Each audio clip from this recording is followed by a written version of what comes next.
ఉగాది అంటే అర్థం ఏమిటని చాలామంది అడుగుతున్నారు.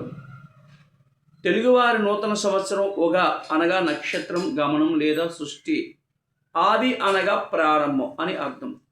చైత్రశుద్ధ పాడ్యమి నుండి సృష్టి ఆరంభమైనది.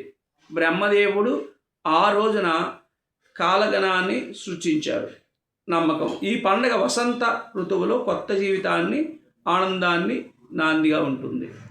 అయితే యుగ ప్లస్ ఆది ఉగాది, సంవత్సరానికి యుగానికి ఆరంభం.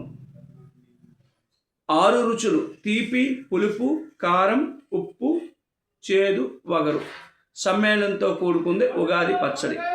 ద్వారా జీవితంలో వివిధ అనుభూతులు సమానంగా స్వీకరించాలని ఈ పండుగ వస్తుంది. అయితే ఇల్లు శుభ్రం చేసుకోవడం, కొత్త బట్టలు ధరించడం, ఇంటి ముందు మామిడి తోరణాలు కట్టడం, ముగ్గులు వేయడం మరియు తెలుగు పంచాంగ శ్రవణం రాసులడం ప్రధాన ఆచారాలు. అయితే ఆంధ్రప్రదేశ్, తెలంగాణ, కర్ణాటక రాష్ట్రాల్లో దీన్ని ఉగాది అని, మహారాష్ట్ర, గోవాలో గుడి పాడ్వా అని జరుపుకుంటారు.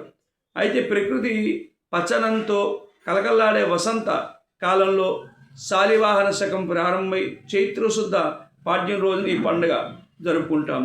అందరికీ శుభం. సర్వేజన సుఖనుభవంతో మీ అందరూ ఆయుర భోగభాగ్యాలతో ఉండాలని ముందుగా ఉగాది శుభాకాంక్షలు.